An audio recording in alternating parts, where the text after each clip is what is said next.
은혜 받으실 하나님의 말씀은 누가복음 2장 1절로 14절에 있는 말씀입니다. 이 계시의 말씀을 읽을 때에 다시 오신 예수님의 음성으로 우리에게 들려줬으면 좋겠습니다. 자, 우리 함께 낭독을 하겠습니다. 그때에 가이사 아구스도가 영을 내려 천하로 다 호적하라 하였으니 이 호적은 구레뇨가 수리아 총독이 되었을 때에 처음 한 것이라. 모든 사람이 호적하러 각각 고향으로 돌아가매 요셉도 다윗의 집 족속이므로 갈릴리 나사렛 동네에서 유대를 향하여 베들레헴이라 하는 다윗의 동네로 그 약혼한 마리아와 함께 호적하러 올라가니 마리아가 이미 잉태하였더라. 거기 있을 그때에 해산할 날이 차서 첫 아들을 낳아 강보로 싸서 그 위에 뉘었으니 이는 여관에 있을 곳이 없음이로라. 그 지역의 목자들이 밤에 밖에서 자기 양떼를 지키더니 주의 사자가 곁에 서고 주의 영광이 그들을 두루 비추매 크게 무서워하는지라. 천사가 이르되 무서워하지 마라. 보라, 내가 온 백성에게 미칠 큰 기쁨의 좋은 소식을 너희에게 전하노라. 오늘 다윗의 동네에 너희를 위하여 구주가 나셨으니 곧 그리스도 주시니라. 너희가 가서 강보에 쌓여 그 위에 누워있는 아기를 보리니 이것이 너희에게 표적이니라 하더니 호련히 수많은 천군이 그 천사와 함께 하나님을 찬송하여 이르되 지극히 높은 곳에서는 하나님께 영광이요 땅에서는 하나님이 기뻐하신 사람들 중에 평화로다 하니라. 찬양이 준비되어 있습니다. 우리 임준우 집사님 찬양이 있겠습니다.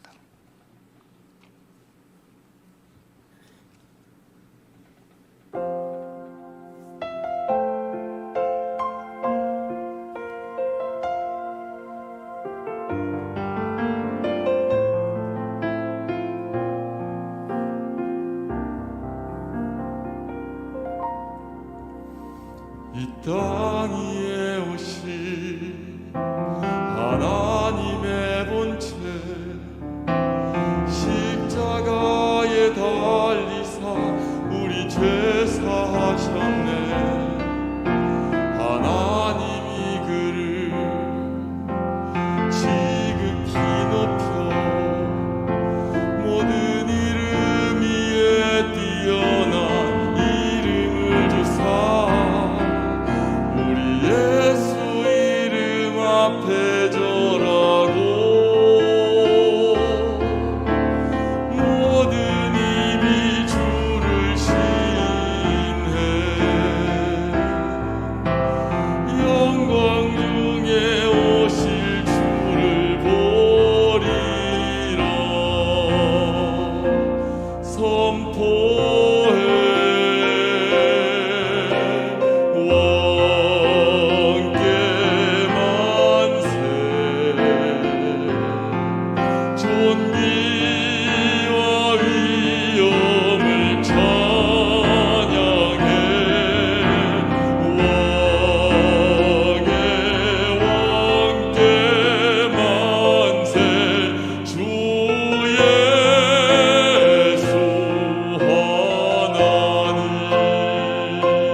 하나님이 사람의 몸을 입고 이 땅에 오셨습니다.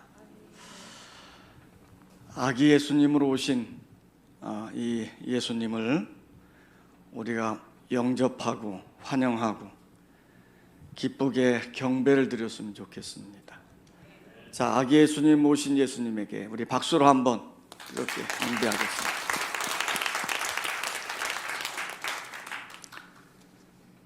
오늘 우리가 함께 읽었던 본문 말씀을 보면 첫 번째 성탄절의 상황을 우리들에게 잘 보여주고 있습니다.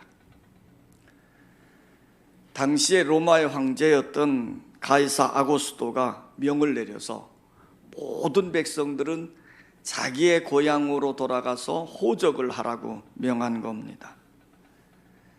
그래서 이 요셉이라고 하는 사람도 역시 자기의 고향을 따라가 호적하러 간 거예요.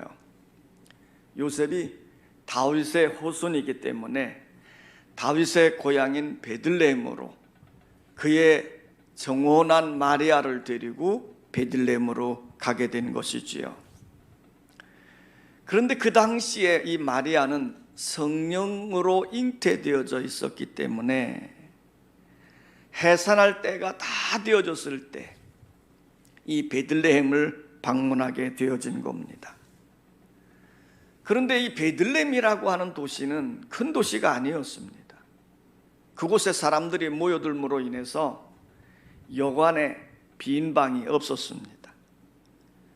그래서 이 요셉이 도착했을 당시에 이 요셉의 부부는 들어갈 방이 없었던 거예요. 그래서 어디로 갔습니까?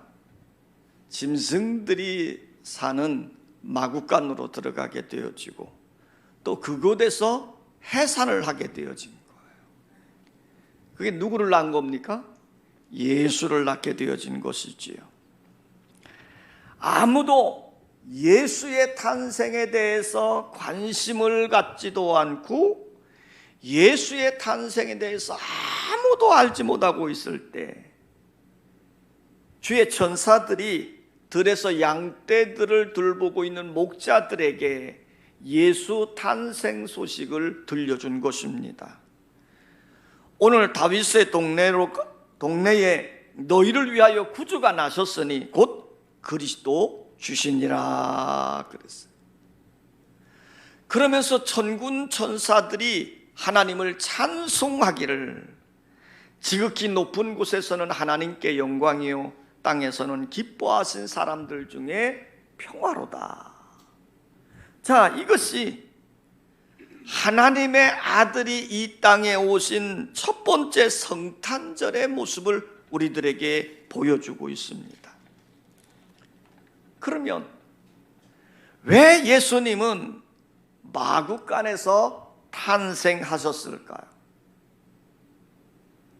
세상에 어느 부모치고 자기가 낳은 자식을 따뜻한 방에 누이고 싶지 않겠습니까? 그런데 왜 예수님은 따뜻한 방이 아니라 짐승들이 사는 더러운 마구간에서 태어났을까요?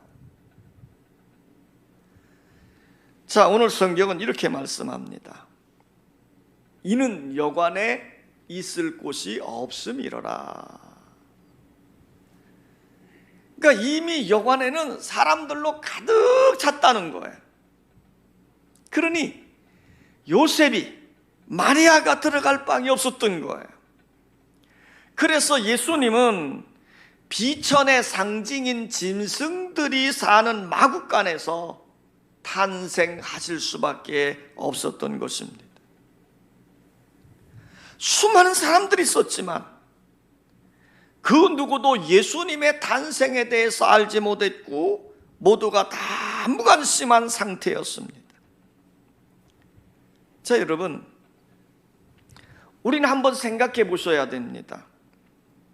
만일 내가 여관집 주인인데 예수님이 나그네로 변장하고 찾아와서 문을 두드린다면 그를 영접하고 그를 맞이할 수 있었을까? 여러 해 전 리더스 다이제스트라고 하는 잡지에 이런 이야기가 실려 있었습니다. 어느 작은 시골 교회에서 성탄절을 맞아서 연극을 진행하는 거예요. 이 베들레헴에 사는 여관 주인의 역할을 초등학교 2학년 학생이 맡았는데, 이 아이가 덩치는 대단히 컸는데 약간 모자라는 아이였습니다. 드디어 연극이 올랐습니다. 요셉이 마리아를 부축해서 여관문에 왔습니다. 문을 땅땅 두드리니까 그 안에서 주인이 말하는 거예요. 왜 그러시오? 요셉이 대답합니다. 우리는 멀리서 왔습니다. 오늘 밤 묵을 빵을 찾고 있어요. 그러자 여관집 주인이 퉁명스럽게 말하는 거예요. 빈 방이 없습니다. 다른 데로 가세요. 요셉이 또 헤어나는 거예요. 주인어른, 우리는 너무 먼 데서부터 왔습니다. 지쳐 있습니다. 그러지 마시고 우리에게 빈 방 하나만 주십시오. 또 주인이 퉁명스럽게 말합니다. 빈 방이 없다니까요. 가세요. 요셉이 또 마지막으로 애절하게 당부합니다. 주인어른, 이 사람은 제 아내 마리아입니다. 이렇게 배가 불러 있으니 다른 데로 갈 수가 없어요. 그러니 우리에게 방 하나만 주세요. 그 말을 들은 여관 주인이요, 마리아를 쳐다보고 있는 거예요. 한참 동안 침묵이 흘렀습니다. 무대 뒤에 숨어있는 선생님이 대사를 다시 읽어줍니다. 빈 방이 없다니까요. 가세요. 그제서야 이 여관집 주인이 정신을 차렸습니다. 그리고 외칩니다. 빈 방이 없다니까요. 가세요. 어쩔 수 없이 요셉이 어깨를 쭉 늘어뜨리고 마리아를 부축해서 발걸음을 옮기는 거예요. 그 순간 여관집 주인의 그 두 눈에서 눈물이 쭉 흘러내렸습니다. 그리고 뜻밖의 사태가 벌어진 거예요. 대사에도 없는 말을 이 여관집 주인이 하는 겁니다. 여보세요, 요셉, 이리로 들어오세요. 마리아를 데리고 들어오세요. 내 방을 쓰세요. 내가 대신 밖에 나가서 자겠습니다. 무대 뒤에 숨어있던 선생님은 이제 연극을 망쳤다. 그리고 낙심하고 있는데, 그곳에 모여있던 관객들은요, 모두 뜨겁게 박수를 쳐대고 있는 거예요. 비록 성경대로 연극이 진행되지는 않았지만 해산의 고통을 안고 있는 가련한 여인을 그냥 보낼 수 없었던 그 초등학생의 깨끗하고 따뜻한 사랑의 마음에 관객들이 감동을 받은 겁니다. 사랑하는 성도 여러분, 지금 이 순간에도 우리 주님은 우리 마음 밖에서 우리의 마음 문을 두드리고 계십니다. 볼지어다 내가 문 밖에 서서 두드리노니 누구든지 내 음성을 듣고 문을 열면 내가 그에게로 들어가 그와 더불어 먹고 그는 나와 더불어 먹으리라. 불행하게도 라오디게아 교회의 성도들은 예수님을 문 밖에 세워두는 실수를 저지르고 말았습니다. 예수님은 나를 위하여 낮고 천한 이 땅에 오셨습니다. 나를 위해 십자가에 지시고 고난의 길을 걸어가셨습니다. 또 부활하셔서 우리에게 영원한 생명을 주셨습니다. 지금도 하나님 보좌 우편에서 우리를 위해 간구하고 계신 것입니다. 그 예수님을 우리 문 밖에 세워두어서는 아니 된다, 이 말이에요. 마음은 활짝 열고 아기 예수님을 여러분의 주인으로 모시는 은혜의 시간이 되시기를 원합니다. 오늘 우리가 성탄절을 맞이해서 다시 한번 우리의 마음 상태를 점검해 보았으면 좋겠습니다. 내 마음이 베들레헴의 여관같이 세상의 잡동사니로 가득 차 있는 것은 아닐런지 내 마음이 세상의 욕심, 돈 욕심, 명예의 욕심으로 가득 차서 예수님을 모실 만한 방 한 칸이 없는 것은 아닐지, 내 마음이 고집과 교만과 이기심과 미움으로 가득 차서 예수님을 영접할 방 한 칸이 없는 것은 아닌지, 이번 성탄절을 맞이해서 우리의 마음을 깨끗하게 정리하시기를 원합니다. 아기 예수님을 우리의 마음에 모시고 그 예수님을 우리의 주인으로 모시고 사는 아름다운 성탄절이 되시기를 원합니다.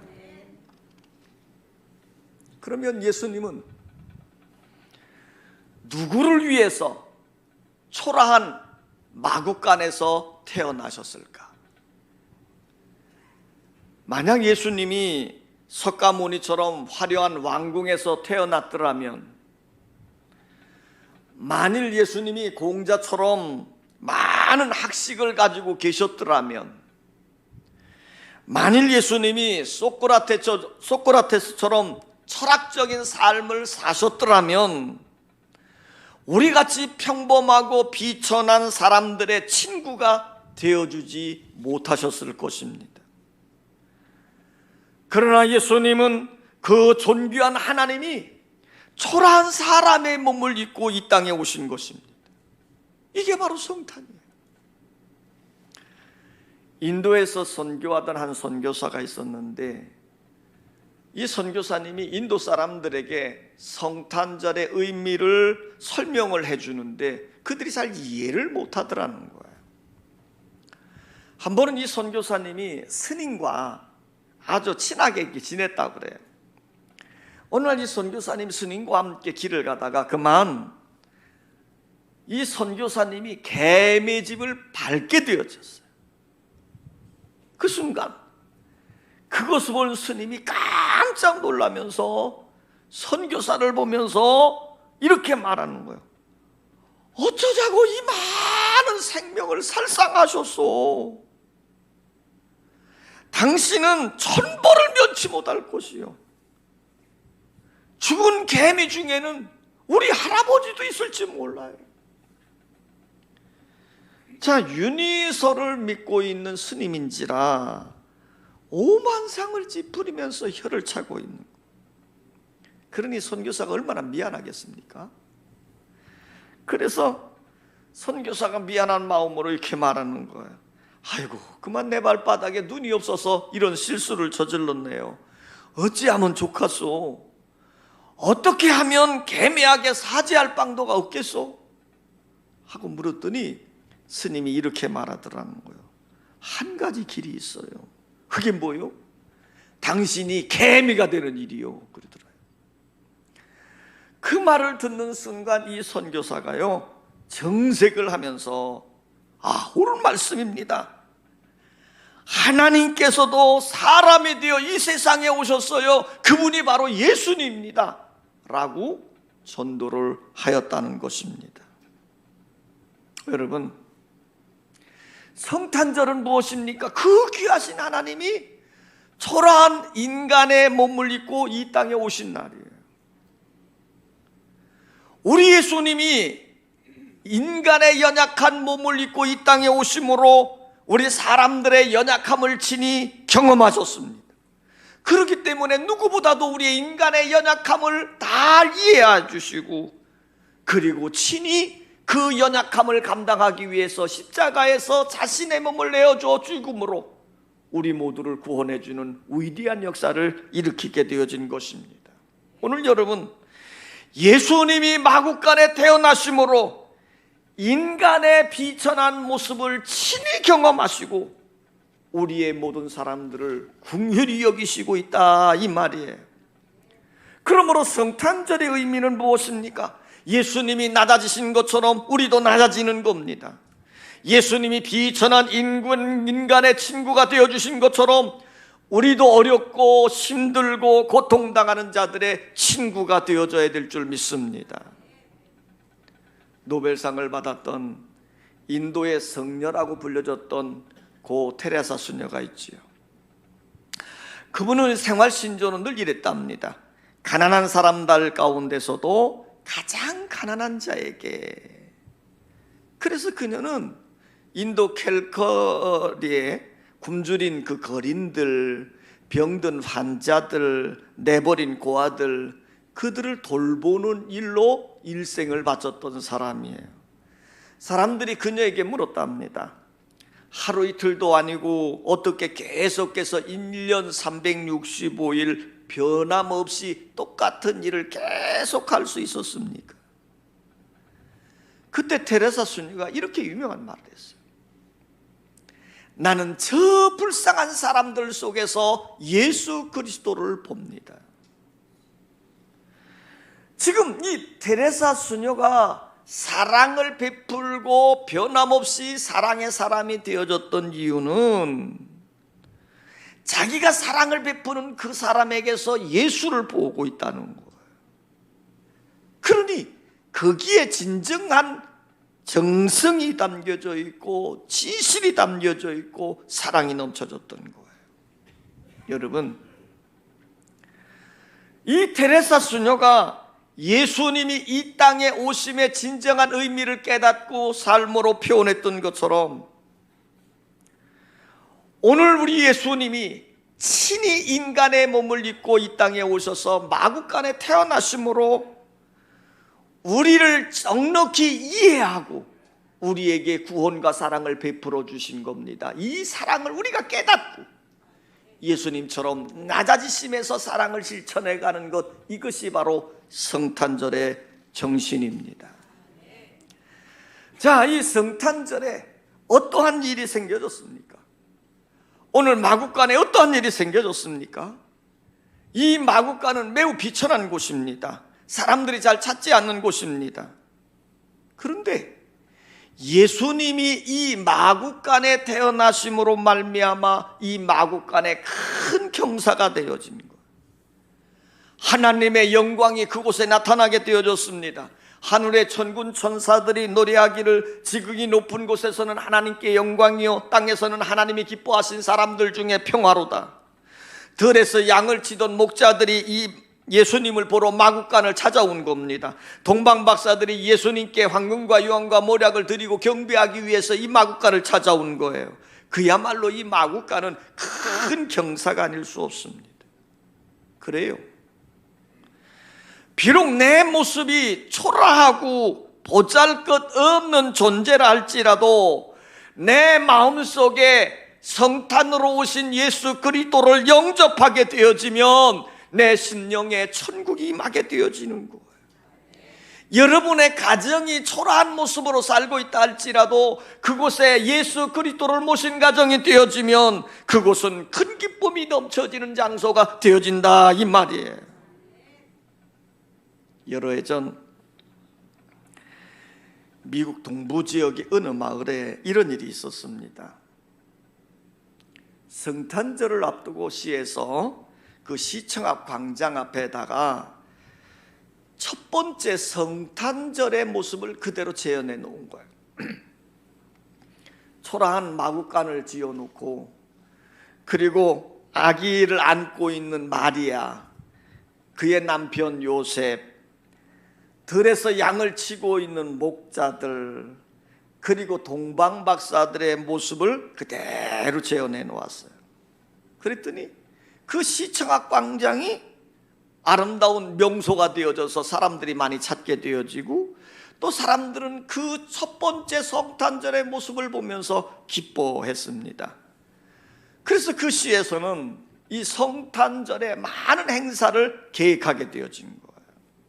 그런데 어느 날 한 장난꾼이요, 그 첫 번째 성탄절 재현한 그곳에서 아기 예수님을 훔쳐가 버린 거예요. 그러니까 그 지역이 난리가 난 겁니다. 그 지역 신문, 지역 방송에서 그 사실을 보도하면서 아기 예수님을 되돌려놓으라고 계속 그러는 거예요.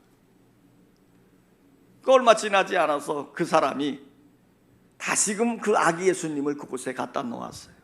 그래서 그 사건은 하나의 해프닝으로 끝나버리고 말았습니다. 그런데요, 이 사건은 많은 사람들에게 귀중한 교훈을 주는 사건이 되어졌어요. 그게 뭐냐면, 아무리 다채로운 많은 행사가 진행되고 있다 할지라도요, 아무리 동방박사가 귀한 예물을 드린다 할지라도, 아무리 목동들이 와가지고 절을 한다 할지라도, 천군 천사들이 아름다운 소리로 찬양을 울려 퍼지게 한다 할지라도, 성탄절의 주인공인 아기 예수가 그곳에 없으면 아무런 의미가 없는 것이라는 거예요. 여러분, 성탄절의 주인은 예수님이십니다. 오늘 여러분, 오늘 우리가 이제까지 많은 성탄절을 보내고 성탄절을 맞이했지만 우리 마음속에 기쁨은 없고 여전히 허전함과 쓸쓸함 속에 있지 않았습니까?